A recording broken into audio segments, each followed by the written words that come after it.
After Liu Cixin winning the award, you also got the Hugo Award. Many wonder, where is the real level of Chinese science fiction? Are we really there? Actually, I think that the Chinese writers are already very creative ever since 20 years ago. We have a circle of the sci-fi writers in China, and I always feel the creativity and encouragement from all the other authors. And I myself got a lot of inspirational ideas from the others. I do have the confidence in Chinese science fiction writers. I think that it's just perhaps time for the world to know China. But people would compare, let's just say, Stephen King, George Martin. Their works, you see their works in every airport around the world. And they write, of course, in English, which is easier to spread around. But where is the future of Chinese sci-fi writers? I mean, internationally speaking, just be frank. I think that the younger generation writers should have more time to just devote themselves into some longer works, because that needs a lot of energies and a lot of time for you to create such a huge world. But perhaps the younger writers in China now just enjoy some interesting small pieces. Only a small number of writers wrote the longer novels. I do hope that these young writers would create such a huge world in the future. But why would they do that? I mean, they could do small work, and they could just be famous. And people want to have a fast track to reputation, success. Do you think they will be able to be like you, to really sit down there every day, 2 to 3 hours, consistent, no matter what it means? Actually, I think that the reason for one writer to finish such a huge work is the passion. You should have the passion in writing itself. You have all those imagined worlds in your head. You just want to make the imagination come down to the paper. And this kind of creation process is so interesting that a writer can devote into it for years and years and years. I believe that George Martin and J.K. Rowling, all these kind of writers do have that passion in him or her. I hope that there will be writers in China who have that kind of passion in him or her. You are passionate enough. Yeah, I'm passionate. You're very passionate, because last time when I met you, we were talking at a big scale conference among all the crowds, you know. And then after wrapping up the morning session, you told me you have to go back to your hotel. Later in the afternoon, I saw you again because you need to be there and make some remarks. And you told me you spent 2 hours in the hotel room trying to write something. What did you write that day?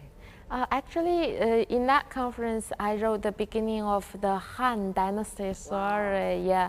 Yeah, so it's very interesting for me, because I was in an economic conference in the morning. I was in the Han Dynasty in the afternoon, and I came back to the economic forum at that time. But I enjoy this kind of transferring from one world to another to another. But that takes a lot of effort. I mean, when you write, you have to really get yourself there.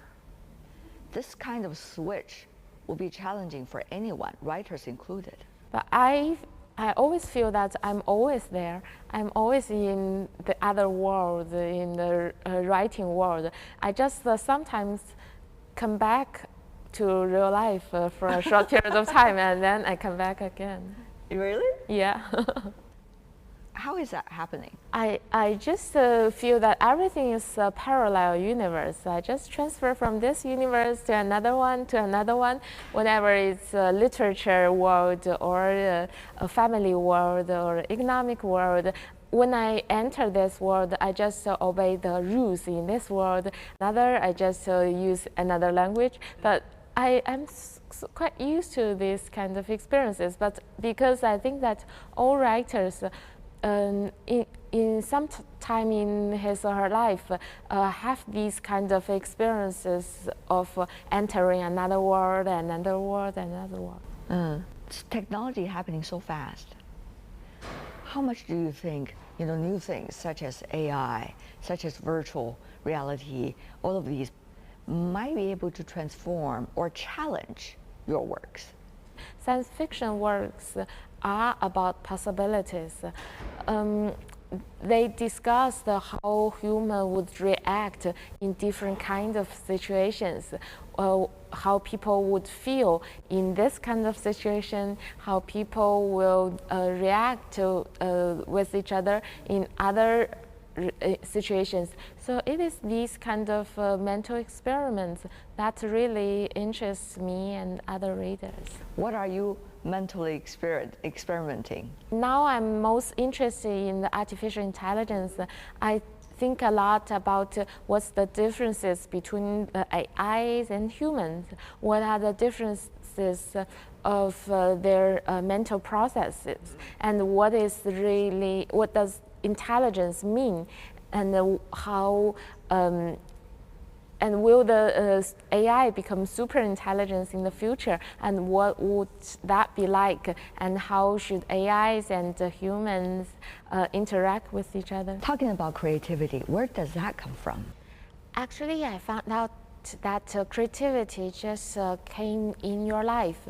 If you're honest enough to the feelings of your life, to the everyday thoughts in your head, you do have that creativity in you.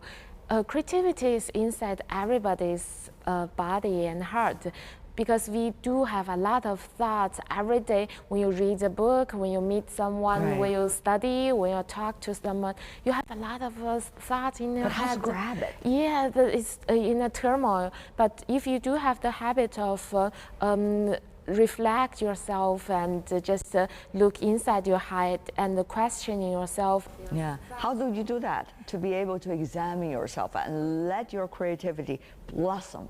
But I spent 10 years just questioning myself. So at last I found that these kind of experiences become the treasure in me.